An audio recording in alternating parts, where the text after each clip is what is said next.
இதே காலகட்டத்துல இன்னொரு காரியமும் நடக்கும் ஆண்டவர் சொல்றாரு. அதை விட ரொம்ப மகத்துவமான விஷயம். நல்லா கவனிச்சு பாத்தீங்கன்னா லூக்கா எழுதின சுவிசேஷம் 21ஆம் அதிகாரத்துல ஆண்டவர் இதே காரியத்தை சீஷரோடு அவர்கிட்ட கேட்கிறாங்க, வருகைக்கும் உலகத்தின் முடிவுக்கும் அடையாளம் என்ன அப்படின்னு சொல்லி கேட்ட போது அவர் இயேசு கிறிஸ்து சொன்னதான ஒரு அடையாளம் லூக்கா எழுதின சுவிசேஷம் 21ஆம் அதிகாரத்துல அத்தி மரத்தினால் அத்தி மரத்தையும் மற்ற எல்லா மரங்களையும் பாருங்கள். 29, 30 வாசிங்கள் பார்ப்போம். அன்றியும் அவர்களுக்கு ஒரு உவமையை சொன்னார். அத்தி மரத்தையும் மற்ற எல்லா மரங்களையும் பாருங்கள், அவைகள் துளிர்க்கிறதை நீங்கள் காணும் போது வசந்த காலம் சமீபமாயிற்றென்று அறிகிறீர்கள். இதே காரியத்தை லூக்கால சொல்லும் பொழுது இன்னொரு வார்த்தை ஆண்டவர் சேர்த்து சொல்றாரு. அத்தி மரத்தையும் மற்ற எல்லா மரங்களையும் பாருங்கள், அவைகள் துளிர்க்கிறதை நீங்கள் காணும் போது. இஸ்ரவேல் தேசம் மட்டும் உருவாகி வரதில்லையா, கூட என்ன வருமா, மற்ற தேசங்களும் துளிர்த்து வருமா. இந்த தீர்க்க தரிசனம் பாருங்க எவ்வளவு துல்லியமா நிறைவேறுச்சுன்னு கேட்டீங்கன்னா, அதே காலகட்டத்துல இத்தனை தேசம் துளித்திருக்கிறது. இது எல்லாம் அப்ப துளிர்த்ததான தேசம். அதே காலகட்டத்தில் ஏறக்குறைய இவ்வளவும் அந்த காலகட்டத்தில் துளிர்த்த தேசம். 1948 இருந்து 67க்குள்ள இவங்க எல்லாருமே அதே காலகட்டத்தில் ராஜாக்களை பெற்றவர்கள், அதாவது விடுதலை அடைஞ்சவங்க, சுதந்திரம் அடைஞ்சவங்க. 1948 இஸ்ரவேல், 47 இந்தியா, 48 ஸ்ரீலங்கா. இதெல்லாம் இங்க அப்படியே இருக்கும். இதெல்லாம் பாத்தீங்கன்னா அத்தனையும் இருக்கும். இதெல்லாம் அந்த காலகட்டத்தில் துளிர்த்தது. என்ன ஒரு பெரிய ஆச்சரியம் கேட்டீங்கன்னா, இஸ்ரவேல் தேசம் முதல் முறை விடுதலை ஆகும் போது மோசே தலைமையில வரும்பொழுது தனியாக அவர் விடுதலை வந்தார்கள். அவர்கள் கூட சில ஜனங்கள் வந்தார்கள் என்று சொல்லுகிறது. அதே மாதிரி செருபாபேல் தலைமையில வரும்பொழுது தேவாலயத்தை கட்ட வந்தார்கள். ஆனா இந்த முறை மற்ற மரங்களும் துளிர்த்தன, மற்ற தேசமும் துளிர்த்தது, அதாவது மற்ற தேசமும் விடுதலை அடைந்ததுன்னு அர்த்தம்.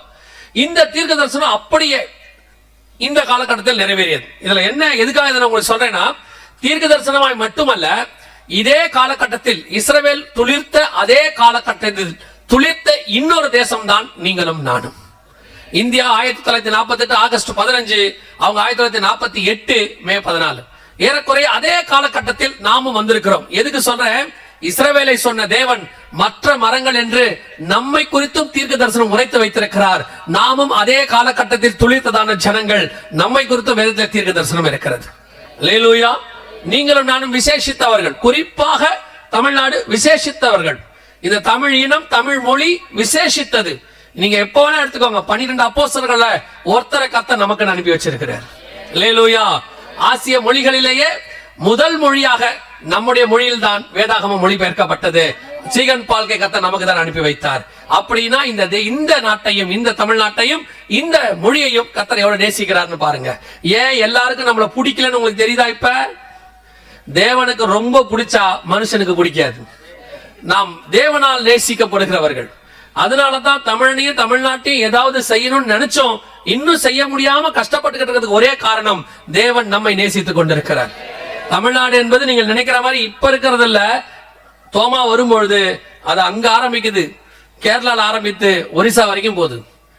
அதுக்கு பேரு சென்னை மாகாணம்னு பேரு. இந்த காலகட்டத்தில் கர்த்தர் நம்மை தேர்ந்தெடுத்தார். இந்த நம்முடைய தமிழ் மொழி கர்த்தருடைய பெரிதும் ஆண்டவர் எல்லாரையும் நேசிக்கிறாரு. ஆனா சொல்றேன், நான் ரொம்ப விசேஷமா நினைக்கிறேன். சோ நீங்களும் நானும் வேதத்தில் சொல்லப்பட்ட தீர்க்க தரிசனத்தினுடைய மக்கள். உங்களுக்கு அந்த விசேஷம் தெரியணும், நீங்க அதை புரிஞ்சுக்கணும்.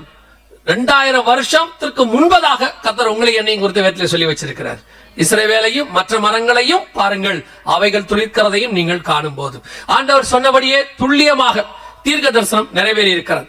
இப்போ 2 காரியங்களை மாத்திரம் பார்த்துட்டு நாம என்ன பண்ண போறோம், இந்த முதல் நாள் ஜெபம் பண்ணி முடிக்க போகிறோம். இரண்டாவது காரியம் என்ன, ஃபர்ஸ்ட் நம்ம அடுத்த 2 காரியத்துல முதல் என்ன பார்க்க போறோம் அப்படின்னு கேட்டீங்கன்னா, இஸ்ரவேல் தேசம் என்று சொல்லும் பொழுது நிறைவேறின ஒரு தீர்க்க தரிசனம் நம் காலகட்டத்தை சார்ந்துதான் இருக்கிறது. குறிப்பா நம்ம இப்ப உட்கார்ந்து இருக்கிற இந்த ஜெனரேஷனுக்கு ஒரு தீர்க்க தரிசனம் இருக்கு. அதை நீங்க இப்போ மார்க் பண்ணி வச்சுக்கோங்க வசனத்தை. அதுல இருந்து கொஞ்சம் நம்ம பார்க்க போறோம்.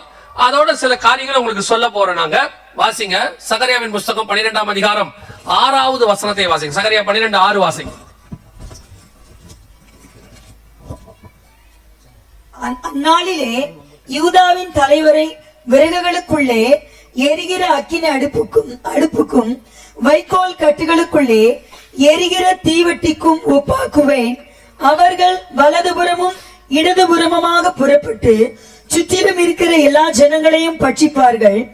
எருசலேம் திரும்பவும் தன் ஸ்தானமாகிய எருசலேமிலே குடியேற்றப்பட்டிருக்கும்.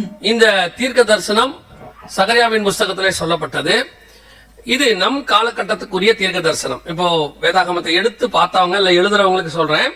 சகரியா 12ஆம் அதிகாரம் 3 முதல் 6 வசனங்களை என்ன செய்யுங்க, நீங்க மார்க் பண்ணி வச்சுக்கொள்ளுங்க. இது 1967 இருந்து இந்த 2025 வரைக்கும் இன்னும் அதுல நடக்கும். அது வரைக்கும் உள்ள தீர்க்க தரிசனம் அந்த 3 வசனத்துக்குள்ள இருக்கு. நம்முடைய காலகட்டத்தை பத்தியும் அதுல இருக்கு. இப்ப நம்ம அதான் பார்க்க போறோம். இந்த இடத்துல ஆண்டவர் என்ன சொல்றாரு, எருசலேம் திரும்பவும் தன் ஸ்தானமாக எருசலேமிலே குடியேற்றப்பட்டிருக்கும்னு சொன்னார். இப்ப இஸ்ரவேல் தேசம் வந்ததை பார்த்தோம் இல்லையா? ஆனா அவர்கள் வரும்போது எருசலேம் வரவில்லை. எருசலேம் அவங்க கையில இல்ல. அதாவது நான் சொல்றது 1948 இல்ல. எருசலேமை பத்தி ஏன் நம்ம பேசுறோம் அப்படின்னு கேட்டா, இஸ்ரவேல்னாலே தலைநகரம் எதுதான் உங்களுக்கு இருக்கணும்? எருசலேம் தான் இருக்கணும். அது மகாராஜாவின் நகரம் அப்படின்னு இருக்கு. ஆனால் 1948 அவங்க கிட்ட கொடுக்கல. அதுக்கு நிறைய பல்வேறு அரசியல் காரணங்களை சொல்லுவாங்க, உலக காரணங்களை சொல்லுவாங்க. அது அவங்க சொல்லக்கூடியது. ஆனா நான் சொல்லுகிறேன், கர்த்தர் அவர்களுக்கு கொடுக்கவில்லை, அவ்வளவுதான். கர்த்தர் கொடுக்க நினைத்ததை ஒரு நாளும் ஒருவராலும் தடுக்க முடியாது. கர்த்தர் கொடுக்க வேணாம்னு தடுத்ததை நீங்க என்னதான் குட்டிக்கரணம் அடைச்சாலும் கிடைக்காது. ஆண்டவர் நமக்கு திறந்த வாசலை ஒரு வயலும் மூட்ட முடியாது. ஆண்டவர் பூட்டின வாசலை ஒரு வயலும் திறக்கவும் முடியாது. அதனால எருசலேமை 1948 ஐநா சபை இஸ்ரவேல் கையில கொடுக்கல. அதுக்கு அவங்க எவ்வளவு ரீசன் சொன்னாங்க. ஆனா வேதம் சொல்லுகிறது, மீகாவின் புஸ்தகம் 3ஆம் அதிகாரம் 12வது வசனத்தை வாசிங்க. ஏன் எருசலேமை கர்த்தர் கொடுக்கலங்கிறதுக்கான வசனம் தீர்க்க தரிசனம் அங்க இருக்கு. மீகா 3:12. ஆகையால் உங்கள் நிமித்தம் சீயோன் வயல்வெளியை போல உழப்பட்டு எருசலேம் மண்மேடுகளாய் போம், ஆலயத்தின் பர்வதம் காட்டு மேடுகளாய் போம். இதை ஏன் ஆண்டவர் இப்படி சொல்றாரு அப்படின்னு சொல்லி பாத்தீங்கன்னு சொன்னா, இத மாத்தாம இப்படியே வச்சுட்டீங்கன்னா நல்லா இருக்கும் நான் நினைக்கிறேன். அந்த மேல ஏதோ சதுரமா மட்டும் என்ன காட்டினீங்கல்ல, அப்படியே நிறுத்திடுங்க. அந்த ஆள் போதும், அவனுக்கு அவ்வளவுதான் இடம். கவனிங்க, மிக 3:12 சொல்லுது, எருசலேம் என்னவாகும்? மண்மேடுகளாகி போகும். அதனால காரணம் என்ன அப்படின்னு பாத்தீங்கன்னா, எரேமியா 26ஆம் அதிகாரத்துல இந்த மீகா எரேமியா காலத்துல வாழ்ந்தான ஒரு தீர்க்கதரிசி. அவர் கூடவே இருந்த இன்னொருத்தர். சோ அந்த காலகட்டத்துல எருசலேம்ல இருந்ததான பாவங்கள், அக்கிரமங்கள், தேவனுக்கு விரோதமான காரியங்கள், இதையெல்லாம் பார்த்துட்டு ஆண்டவர் என்ன சொல்றாரு, இந்த பட்டணத்தை மண்மேடாக்கி போட்டுருவேன், இது எனக்கு முன்பாக அருவருப்பான காரியங்களை செய்யுது அப்படின்னு சொல்லிட்டார். அதன் விளைவாக எருசலேம் மண்மேடாக்கி போட்டது. இது எருசலேம் மண்மேடாக்கி போட்டாங்கன்றதுக்கான ஒரு சின்ன ப்ரூஃப்.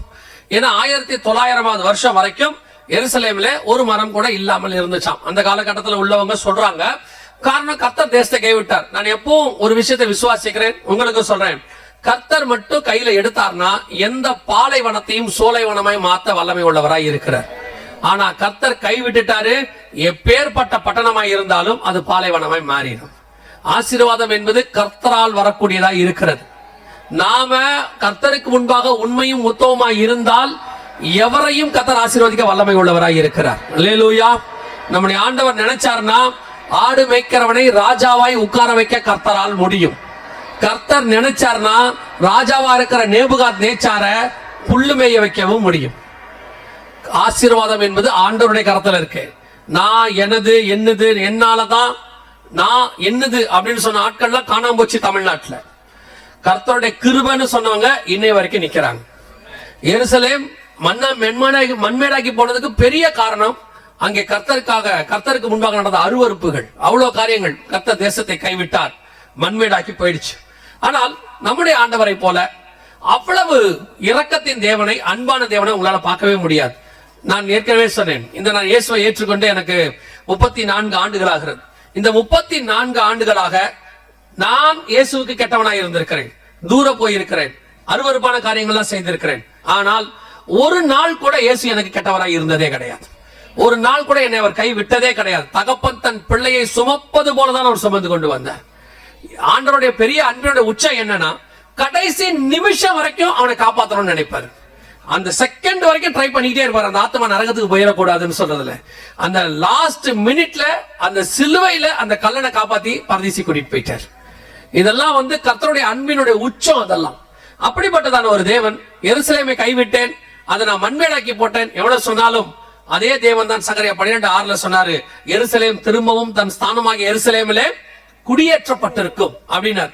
இந்த தீர்க்க தரிசனம் பாட்பாட்டா நிறைவேறிச்சு. எருசலேம் திரும்பவும் வந்துச்சு. எப்பன்னு கேட்டீங்கன்னா 1967 ஜூன் மாசம் 5ஆம் தேதி நடைபெற்றதான ஒரு யுத்தம். இதுக்கு பேரு 6 நாள் யுத்தம்னு பேரு, ஓய்வு நாள் யுத்தம்னு சொல்லுவாங்க, இல்ல யாம் கியூபார் வார் அப்படின்லாம் சொல்லுவாங்க.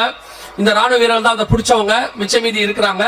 இவங்க எல்லாம் சேர்ந்து அன்னைக்கு சண்டை போட்டு இதை பிடிச்சாங்க. இப்ப நீங்க பார்க்க போறதான அந்த யுத்தம் வருது 1967 ஜூன் மாசம் நடந்துச்சு. இதுதான் அபிஷியலாக 2000 வருஷம் கழிச்சு 2000 வருஷம் கழிச்சு யூதர்கள் எருசலேமுக்குள்ள நுழையிறாங்க. அபிஷியலாக நுழையிறாங்க, இப்பதான் நுழையிறாங்க. ஆண்டவர் சொன்னபடி சகரியா 12:6 தீர்க்க தரிசனம் துல்லியமாய் நிறைவேறிச்சு. எருசலேம் மண்மேடாகி போச்சு, திருப்பி அவங்க கைக்கு வந்துச்சு. ஆண்டவர் சொன்னபடி திரும்ப கொண்டு வருவேன் அப்படின்னாரு. சொன்னபடி வந்தாச்சு.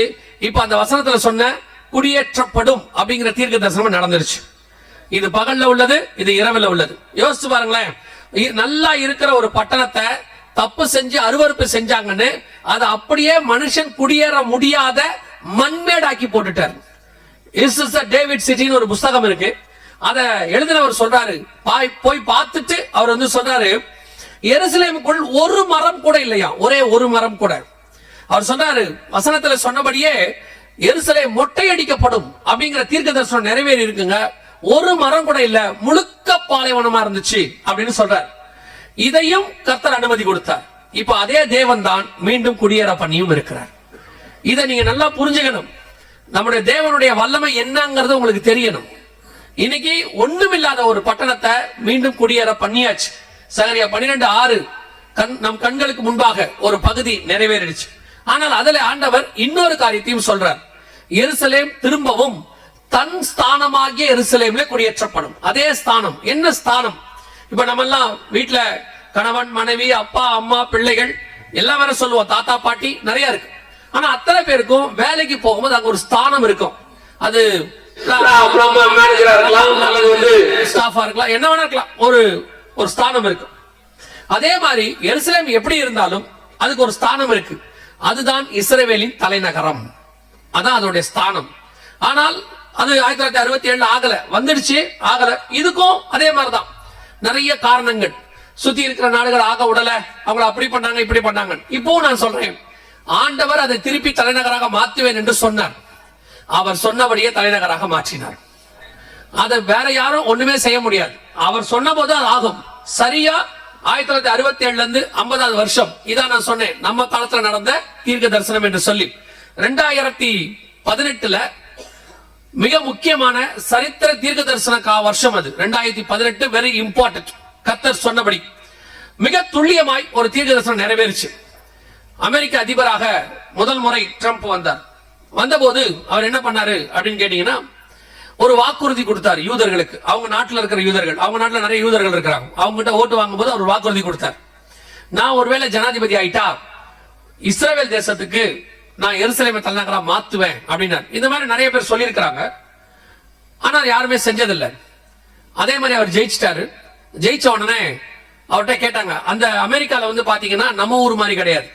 ஜெயிச்ச உடனே 3வது நாள் 5வது நாள் ஒரு வாரத்துல பதவியேற்பு நடக்காது. அவங்க ஊர்ல 2 மாசம் கழிச்சு தான் நடக்கும்.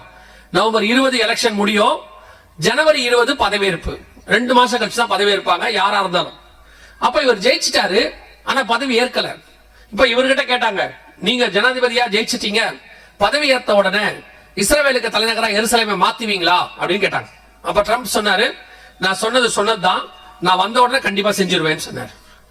இப்போ உலக நாடுகள்லாம் கொஞ்சம் யோசிச்சாங்க. ஏன்னா உங்களுக்கு ட்ரம்ப்பை பத்தி தெரியும், ஒவ்வொரு நாளைக்கு ஒண்ணு செய்வாரு. என்ன செய்யறாருங்கிறது அவருக்கும் தெரியாது. செஞ்ச பிறகுதான் யோசிப்பாரு, அப்புறம் அவரே பின்னும் வாங்குவாரு. அது அவர் நல்ல மனுஷன். அவர் சில மனிதர்கள் 2 வகை இருக்கிறாங்க. ஒன்று யோசிச்சு செய்வாங்க, இன்னொன்று செஞ்சுட்டு யோசிப்பாங்க. இது ட்ரம்ப் 2வது வகை. எதையுமே செஞ்சுட்டு யோசிப்பாரு. இப்ப அதே மாதிரிதான் அவர் சொல்லிட்டாரு, நான் வந்து தலைநகரா மாத்துவேன் அப்படின்ட்டாரு. உடனே இவரை பத்தி யோசிச்சவங்க நினைச்சாங்க, இந்த திடீர்னு ஏதாவது பண்ணி தொலைச்சிட போறாரு அப்படின்னு சொல்லிட்டு ஒரு வேலை ஒண்ணு பண்ணாங்க. அது வந்து அவங்க செய்யறது இல்ல, பைபிள் உள்ள தீர்க்க தரிசனம் வாசிங்க. சகரியாவின் புஸ்தகம் 12ஆம் அதிகாரம் 3-4 வசனங்களை வாசிங்க. அந்நாளிலே நான் எருசலேமை சகல ஜனங்களுக்கும் பாரமான கல்லாக்குவேன், அதை கிளப்புகிற யாவரும் சிதைக்கப்படுவார்கள். பூமியில் உள்ள ஜாதிகள் எல்லாம் அதற்கு விரோதமாய் கூடிக்கொள்வார்கள். இந்த தீர்க்கதரிசனம் அப்படியே நிறைவேறியது. சொன்னபடியே அவர் அனௌன்ஸ் பண்ண அன்னைக்கு, அதாவது 2017 டிசம்பர் மாசம் 5ஆம் தேதி உலகத்தில் உள்ள 50 நாடுகள் ஒரே நாள் அப்படியே எருசலேமுக்கு அகைன்ஸ்டா மாறினாங்க. எருசலேமை தலைநகரா மாற்றக்கூடாது அப்படின்னு ஒரு அனௌன்ஸ்மெண்ட் கொடுத்து, ஒரு ஐரோப்பாவில் இருக்கக்கூடிய ஒரு 28 நாடுகளும், அரபு தேசம் ஒரு 22 நாடுகளும் சேர்ந்து 50 நாடுகள் முடியாது அப்படின்னாங்க. அது மட்டுமல்ல, 2018 ஜனவரி அவங்க என்ன பண்ணாங்க, அதாவது ட்ரம்ப் பதவி ஏற்கிறதுக்கு முன்னாடியே ஐநா சபையில போய் இந்த தீர்மானத்தை கொடுத்து எருசலேமை தலைநகரா மாற்றக்கூடாது அப்படின்னு ஒரு தீர்மானம் கொண்டு வந்தாங்க. யாரெல்லாம் இதற்கு ஆதரவு தெரிவிக்கிறீங்க, ஃபேவர் அப்படின்னு கேட்டாங்க. நீங்க வாசிச்ச வசனத்துல பூமியில் உள்ள 4வது வசனம் வாசிங்க. 12 அந்நாளிலே நான் குதிரைகளுக்கெல்லாம் 12:3 வாசிங்க. அந்நாளிலே நான் எருசலேமை சகல ஜனங்களுக்கும் பாரமான கல்லாக்குவேன். அதை கிளப்புகிற யாவரும் சிதைக்கப்படுவார்கள். பூமியில் உள்ள ஜாதிகள் எல்லாம் அதற்கு விரோதமாய் கூடிக்கொள்வார்கள். பூமியில் உள்ள ஜாதிகள் எல்லாம் அதற்கு விரோதமாய் கூடிக்கொள்வார்கள். எவ்வளவு பேர்னு கேட்டீங்கன்னா, உலகத்தில் உள்ள நாடுகள்ல 128 பேர் அதற்கு விரோதமாய், 128 நாடு அதற்கு விரோதமாய் கூடிக்கொண்டது. எருசலேமுக்கு ஆதரவாக 9 நாடு தான் இருந்துச்சு, அவ்வளவுதான். அத்தனை பேரும் சேர்ந்து சொன்னாங்க, எருசலேம் தலைநகராக மாறக்கூடாது, இது உலகத்துக்கு நல்லதில்லை அப்படின்னு சொன்னாங்க. ஆனால் வானமும் பூமியும் ஒளிந்து போனாலும் கர்த்தருடைய வார்த்தை ஒரு நாளும் ஒளிந்து போகாது. ஏன்னா சகரியா 12:6 அவர் சொல்லிட்டாரு, எருசலேம் திரும்பவும் அதே ஸ்தானத்துக்கு வரும் அப்படின்ட்டார். அப்படின்னா என்ன நடக்கும் அப்படின்னு பாத்தீங்கன்னா, இவங்க எல்லாம் இதை செஞ்ச உடனே அமெரிக்க அதிபராக ட்ரம்ப் வந்தார். அடுத்த 5 நாள்ல என்ன வந்தார். வந்த உடனே சொன்னாங்க, ஐநா சபையோட ஒரு தீர்மானம் நிறைவேறி இருக்கிறது அப்படின்னு சொன்னாங்க. அப்பவே ட்ரம்ப் ஒண்ணு சொன்னாரு, அதை இப்ப செஞ்சிருக்கிறார் 2வது முறை. அப்ப என்ன சொன்னாருன்னா, நம்ம வேற ஐநா உருவாக்கிடுவோம்னு சொன்னார். இவங்க எல்லாம் சேர்ந்து இப்படி பண்ணிருக்கிறாங்க, அதனால ஐநாவே வேண்டாம், வேற ஒண்ணு உருவாக்கிடுவோம் அப்படின்னாங்க. அப்புறம் கூட இருக்கிறவங்க சொன்னாங்க, அப்படிலாம் சொல்லாதீங்க அப்படின்னு சொல்லி. அப்புறம் அமெரிக்கா அரசாங்கத்துக்குன்னு ஒரு பவர் இருக்கு, அது உலக வல்லரசு. நீங்களே பார்த்திருப்பீங்க, கொஞ்ச நாளா பாத்துக்கிட்டு இருப்பீங்க அவங்க பவர் என்னன்னு. அவங்க என்ன பண்ணாங்க, ஒரு பவர் உண்டு. ஐநா சபையில எந்த தீர்மானம் வந்தாலும் அந்த தீர்மானத்தை ஒரு நாடாக தடுக்க அமெரிக்காவுக்கு மட்டும் அந்த வல்லமை உண்டு. அதுக்கு பேர் வீட்டோ பவர்னு சொல்லுவாங்க. அந்த வீட்டோ பவரை யூஸ் பண்ணா அமெரிக்கா என்ன சொல்லுதோ அதை ஐநா கேட்கணும், அதை தாண்டி வேற யாரும் எதுவும் கேட்கணும். இந்த மாதிரி ஒரு 5 நாட்டுக்கு அந்த பவர் உண்டு. அமெரிக்காவுக்கு மட்டும் இல்ல, America, Russia, China, France, England 5 பேருக்கு உண்டு. சோ இப்ப என்ன நடந்துச்சுன்னா, இதை யூசுவலா எப்ப யூஸ் பண்ணுவாங்கன்னா, ஒரு கிரிட்டிக்கலான நேரம், தன்னுடைய நாட்டுக்கு ஒரு ஆபத்து வருது, எல்லா நாடும் ஒரு தீர்மானம் போட்டு தன் நாட்டை நெருக்குதுன்னும் போது இந்த 5 நாட்டுக்காரங்க என்ன பண்ணுவாங்க, அவங்க நாட்டுக்காக இதை யூஸ் பண்ணுவாங்க. அதுக்கு பேர் தான் வீட்டோ பவர். ஆனா ட்ரம்ப் என்ன பண்ணாரு, இந்த வீட்டோ பவரை நான் இஸ்ரேலுக்காக யூஸ் பண்ண போறேன்னாரு. கணக்குப்படி பாத்தீங்கன்னா இஸ்ரேல் உலகத்துல ஒரு குட்டி நாடு. அந்த மக்கள் தொகையை பாத்தீங்கன்னா ஒரு 3% தான் இருக்கிறாங்க. அவங்களோட கணக்குப்படி பாத்தீங்கன்னா உலகத்துல இருக்கிறதுல அவங்க ஒண்ணுமே இல்லாதவங்க மாதிரி தான். ஆனா ட்ரம்ப் சொன்னாரு, என் வீட்டோ பவர் நான் யூஸ் பண்ண போறேன்னு சொல்லி 128 நாடுகள் கொண்டு வந்த தீர்மானத்தை ஒரு மனுஷனாக நின்று, ஒரு நாடாக அமெரிக்கா நின்று அந்த தீர்மானத்தை இல்லாமல் போக பண்ணிற்று. வேதம் சொன்னபடி சகரியா 12:6 2018 தீர்க்க தரிசனம் நிறைவேறியது. எருசலேம் தலைநகராக மாறியது. அல்லேலூயா. 2500 வருஷத்துக்கு முன்பாக சொல்லப்பட்ட தீர்க்க தரிசனம் துல்லியமா நிறைவேறிச்சு ஆண்டவர் சொன்னபடி. அது யாரை கொண்டு செய்றாரு, எப்படி செய்றாருலாம் கிடையாது. அன்னைக்கு வேதத்துல வாசிக்கிறோம் இல்லையா, கோரேசை கொண்டு தேவாலயத்தை கர்த்தர் கட்ட தொடங்கினார், வாசிக்கிறோம் இல்லையா. அதே மாதிரி தான் ஆண்டவர் யாரை கொண்டு செய்றாரு தெரியாது, ஆனா அவர் வார்த்தையை கர்த்தர் நிறைவேற்றுவார். எத்தனை பேர் எதிர்த்து நிக்கிறாங்கிறது முக்கியம் இல்ல, நம்ம கூட இருக்கிற தேவன் யாருன்னு உங்களுக்கு தெரியணும். 128 நாடு அகைன்ஸ்டா இருந்தாலும் அவர் சொன்ன ஒரு வார்த்தை எழுதி வச்சது 2500 வருஷத்துக்கு முன்னாடி எழுதி வச்ச வார்த்தை தான் ஜெயிச்சிச்சு. 128 நாடு ஜெயிக்கல. அந்த தேவன் தான் உங்களுக்கும் எனக்கும் வாக்கு பண்ணுகிறார், வாக்கு தத்தம் பண்ணுகிறார், உங்களுக்கு வார்த்தை கொடுக்கிறார். அது ஊழியத்துக்கோ, ஆவிக்குரிய வாழ்க்கைக்கோ, எதிர்காலத்துக்கோ, எல்லாத்துக்கும் நம்முடைய ஒரே நம்பிக்கை கர்த்தருடைய வாக்கு தத்தம். நான் எப்பவும் சொல்லுவேன், ஊழியத்துக்கு வரும்போது சில தம்பிகள் சொல்லுவாங்க, எனக்கு நான் ஊழியத்துக்கு வரேன், எனக்காக ஜெபம் பண்ணுங்க, என்ன ஊழியம்பாங்க. நான் சொல்லவே மாட்டேன், உனக்கு என்ன ஊழியங்கிறத நான் தீர்க்க தரிசனம் சொல்லவே மாட்டேன். காரணம் என்னன்னா, உங்களுக்கு கர்த்தர்ட்ட இருந்து வார்த்தை வாங்கணும், உங்களுக்கு ஒரு கன்ஃபர்மேஷன் வரணும். ஏன் தெரியுமா, நீங்க சாகர வரைக்கும் அதான் அழைப்பு. அதுல நிறைய மேடு வரும், பள்ளம் வரும், வனாந்திரம் வரும், யோர்தான் வரும், செங்கடல் வரும். அத்தனையிலும் உங்களை நிக்க வைக்க போறது என்ன தெரியுமா, அவர் முதல்ல கொடுத்த அந்த வார்த்தை இருக்குல்ல, அதுதான் உங்களை நிலை நிற்க பண்ணும். அந்த வார்த்தையை வச்சுக்கிட்டு தான் கடைசி வரைக்கும் ஓடுவோம். எலியாவை பத்தி வசனம் சொல்லும் 1 ராஜாக்கள் 19 அவர் போஜனத்தையும் தண்ணியும் கொடுத்தாராம். வசனம் சொல்லும் அந்த போஜனத்தின் பலத்தினாலே இரவும் பகலும் 40 நாள் நடந்து ஓரேப் என்னும் தேவ பர்வதம் மட்டும் வந்தான். அந்த கர்த்தர் கொடுக்கிற வார்த்தை வசனம் அப்பம் அதை சாப்பிட்டுட்டு வருக வரைக்கும் ஓடலாம். ஏன்னா அந்த வசனத்துக்கு அப்படி ஒரு வல்லமை உண்டு. அதே மாதிரி தான் கர்த்தர் உங்களுக்கு கொடுக்கிற வார்த்தையில ஒரு நாளும் நீங்கள் சோர்ந்து போகாதீர்கள். வாக்கு மட்டும் பண்ணிட்டாருன்னா அதை அப்படியே அவர் நிறைவேற்றுவார். தாமதமானாலும் தரிசனம் நடக்கும், அதுல ஒண்ணு கூட மாறாது. ஆனா நீங்க நினைக்கிற மாதிரி உடனே நடக்கும்னு சொல்ல முடியாது. தேவைப்பட்டா உடனே நடக்கும். சிலதுக்கு அப்படி விட்டு முடிப்பாரு. யோசேப்புக்கு முந்தின நாள் ஆண்டவர் சொப்பனத்துல சொல்றாரு, உன் சகோதரர்கள் உன்னை என்ன செய்வார்கள், வணங்குவார்கள். மறுநாள் அப்பா சொல்றாரு, போய் சகோதரர்களை பார்த்துட்டு வான்னு. இப்போ யோசேப்புக்கு எப்படி இருக்கு, கர்த்தர் சொன்ன தீர்க்கதரிசனம் எப்படி நடக்க போகுது, வழிவாசல் திறக்குது, நாம போறோம், 11 பேர் நம்மள என்ன பண்ண போறான், வணங்க போறான்னு சொல்லி கிட்ட போனா தூக்கி போட்டு மிதிக்கிறான். அப்படியே ஆப்போசிட்டா இருக்கு. சில நேரத்துல நம்மளுக்கு ஆண்டவர் வாக்கு கொடுப்பாரு, நடக்கிறது ஆப்போசிட்டா இருக்கும். இது என்னன்னே நமக்கு புரியாது. சில நேரத்துல நம்ம நினைப்போம் ஆண்டவர் சொன்னாருங்க, வேற நடக்குது. ஆண்டவர் சொல்வாரு இருந்துட்டு போட்டோம் பார். சரி எடுத்து கொடுத்து எகிப்துக்கு அனுப்பி விட்டான். சரி வாக்கு தத்தம் தான் நடக்கல, எகிப்துக்காவது வந்துட்டோமே நாங்க நிம்மதியா இருந்தா, அங்க ஒரு அம்மா பிடிச்சி ஜெயில போட்டுருச்சு. ஜெயிலுக்கு போயிட்டாரு. ஜெயில போனா அங்க ஒரு ஜெயிலர் கண்கள்ல தயவு கிடைச்சிச்சு. நல்லா போயிட்டே இருக்குது. பார்த்தா அங்க ஒன்னும் விடுதலை ஆகிற மாதிரி தெரியவே இல்லை. ஒரு நாள் வந்தது, பார்வோன் கூப்பிட்டாரு, சொப்பனத்துக்கு வழக்கம் கேட்டாரு, நல்லா எகிப்துக்கு அதிபரா மாத்தினாரு. அதுக்கு பிறகு ஒரு நாள் வந்தது, கர்த்தர் சொன்ன தீர்க்க தரிசனம், கர்த்தர் கொடுத்த தரிசனம். ஆண்டவர் ஒரே ஒரு தடவை தான் சொன்னாரு, உன் சகோதரர்கள் உன்னை வணங்குவார்கள்னு. போய் பாருங்க, 3 தடவை சகோதரர்கள் அவனை வணங்குவார்கள். 3 தடவை வந்து வணங்குவாங்க. அவனை சொன்னது ஒரு தடவை, வணங்கினது 3 தடவை. கர்த்தர் உன்னை 3 மடங்கு ஆசீர்வதிக்க வல்லமை உள்ளவராய் இருக்கிறார். ஆனா அந்த வாக்குத்தத்தத்தை கொண்டு போற பாதை கொஞ்சம் கடினமா இருக்கும்.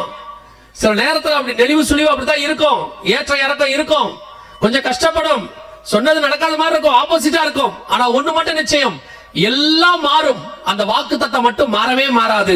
சூழ்நிலைகளை மாத்துவார், செயல்களை மாத்தி கடைசியை சொன்ன வார்த்தையை நீ நினைக்காத இடத்துல வச்சு நினைக்காதபடி கர்த்தர் உயர்த்தி கொடுப்பதற்கு வல்லமை உள்ளவராக இருக்கிறார். அல்லேலூயா. நீங்கள் விசுவாசித்தால் தேவனுடைய மகிமையை காண்பீர்கள். அதை எப்படி நிறைவேற்றி கொடுப்பார்களா கேட்காதீங்க, அவருடைய வழிகள் நமக்கு அறியாதவைகள். ஆனா நிச்சயம் கர்த்தர் செய்வார். அல்லேலூயா. உங்களுக்கு ஒரு விசுவாச வார்த்தை சொல்றேன். எருசலேம்னு ஒரு பட்டணம் இருக்கு, அதுக்குள்ள ஒரு ஜனங்க இருக்கிறாங்கன்னா அந்த வாக்கு தத்தம் பண்ணி நிறைவேற்றின தேவன் தான் உங்களுக்கு வாக்கு பண்ணி இருக்கிறாரு. அதை கொண்டு வந்தவர் உங்களுக்கு சொன்னதையும் கொண்டு வர வல்லமை உள்ளவராய் இருக்கிறார். இதுதான் விசுவாச வார்த்தை. இதை வச்சுக்கிட்டு காதுல வச்சுட்டு ஓடணும்.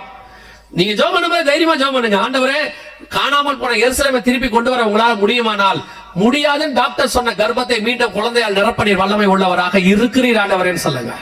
மண்மேடாகி போன எருசலேமை மீண்டும் நீர் உருவாக்குவீரானால், நாசமாய் போன அல்லது தரித்திரமாய் போன அல்லது நஷ்டமாய் போன என் வியாபாரத்தை திருப்பி கொண்டு வந்து நிறுத்த நீர் வல்லமை உள்ளவராய் இருக்கிறீன்னு சொல்லுங்க. தேவனால் கூடாத காரியம் ஒன்றும் இல்லை. ஆண்டவர் சொல்லியும் செய்யாதிருப்பாரோ, வசனத்தும் நிறைவேற்றாதிருப்பாரோ.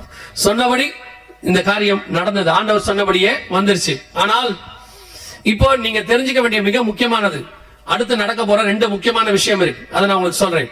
என்ன அடுத்து நடக்க போற 2 முக்கியமான விஷயம் அப்படின்னு கேட்டீங்கன்னா, இந்த எருசலேமுக்கு விரோதமாக இன்னொரு காரியம் நடக்குது. அதுவும் நீங்க வாசிச்ச அதே வசனத்துல இருக்கு. எருசலேமை கிளப்புகிற யாவரும், சகரியா 12:3 திருப்பி வாசிங்க பாப்போம்.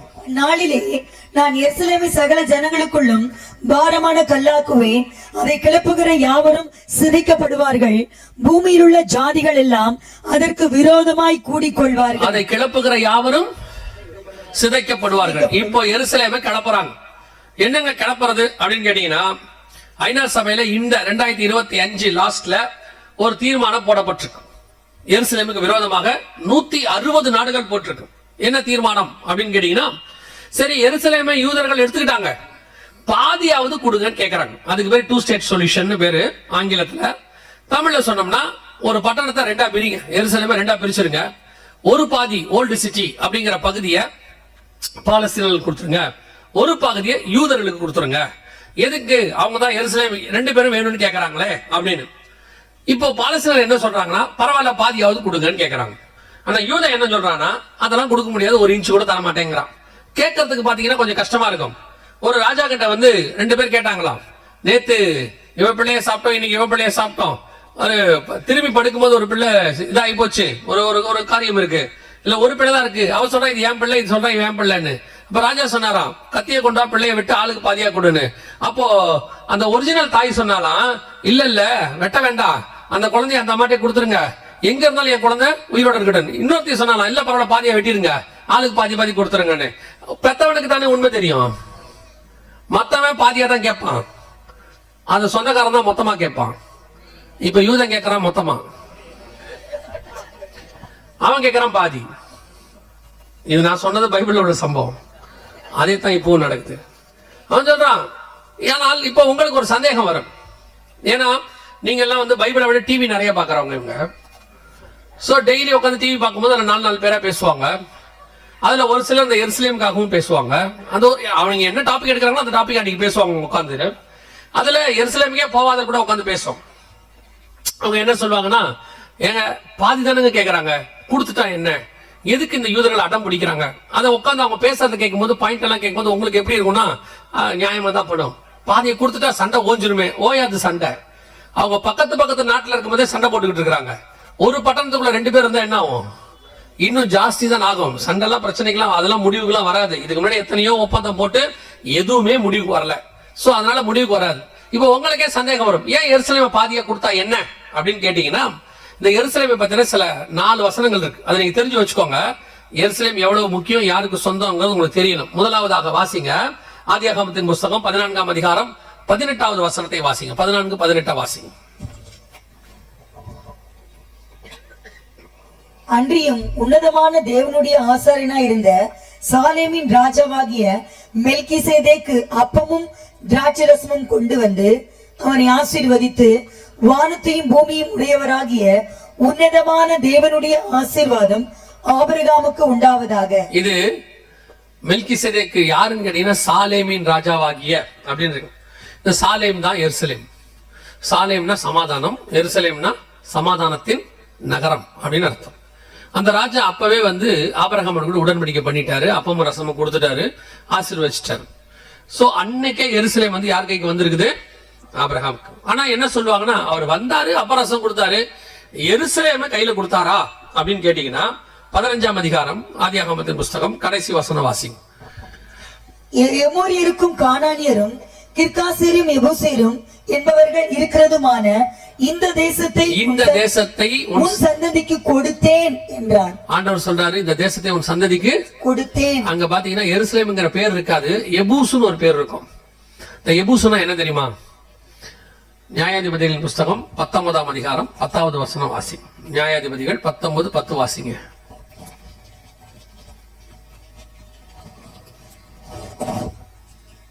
அந்த மனுஷனோ ராத்திரிக்கு இருக்க மனதில்லாமல் 2 கழுதைகள் மேல் சேணம் வைத்து தன் மறுமனையாட்டியை கூட்டிக் கொண்டு எழுந்து புறப்பட்டு எருசலேம் ஆகிய எபூசுக்கு நேராக வந்தான். எபூஸ் என்பது எதை குறிக்கிறது? எருசலேம். எருசலேமை குறிக்கிறது. அப்ப ஆபிரகாமுக்கு அவன் சந்ததிக்கு என்று கர்த்தர் வாக்குத்தத்தம் பண்ணப்பட்ட கொடுத்த பட்டணத்துல எந்த பட்டணம் இருக்கு? எருசலேம் இருக்கு.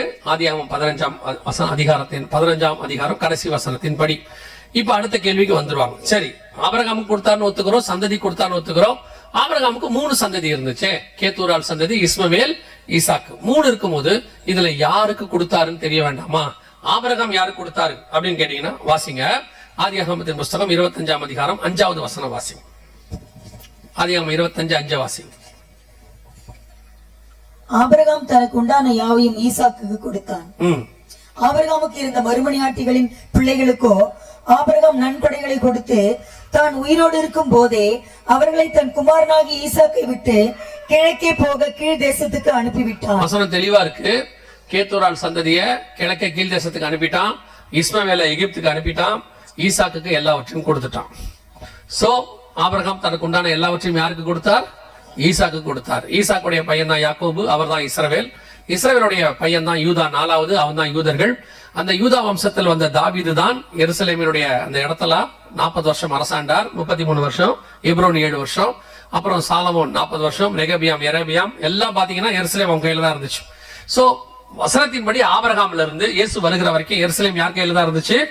இஸ்ரவேல் கையில. இப்போ ஒரு கூட்டம் சொல்லுவாங்க, இதெல்லாம் பைபிள் கணக்கு, இதை விட்டுருங்க, இதெல்லாம் அந்த காலத்துல உள்ளது, இதையும் பேசுறீங்க, உண்மை இல்ல, பொய், இப்படிலாம் நிறைய சொல்லுவாங்க. நீங்க இந்த காலத்துக்கு வாங்க, இந்த காலத்துல என்ன சொல்றீங்க அப்படின்னு பேவாங்க. நீங்க பார்த்த ஒரு வீடியோல எருசலேமை பிடிச்சாங்கல்ல 1967ல, அந்த யுத்தத்தின் அடிப்படை யுத்த சட்டம் ஒண்ணு இருக்கு. 1920ல ஜெனீவாவில போட்டாங்க. அதைத்தான் இந்த நிமிஷம் வரைக்கும் உலக நாடுகள் ஃபாலோ பண்ணுது இப்ப வரைக்கும். அந்த ஜெனீவா ஒப்பந்தத்தின்படி ஒரு நாட்டை சண்டை போட்டு யார் பிடிக்கிறாங்களோ அவங்க எவ்வளவு தூரம் அந்த சண்டை நிக்கிற வரைக்கும் முன்னேறாங்களோ அந்த அந்த இடம் அவங்களுக்கு சொந்தம். இதுதான் அதனுடைய ஜெனீவா ஒப்பந்தம் சொல்லுது. அதன் அடிப்படையில பாத்தீங்கன்னாலும் 1967ல முழு எருசலேமையும் இஸ்ரவேலர்கள் பிடித்து விட்டார்கள்.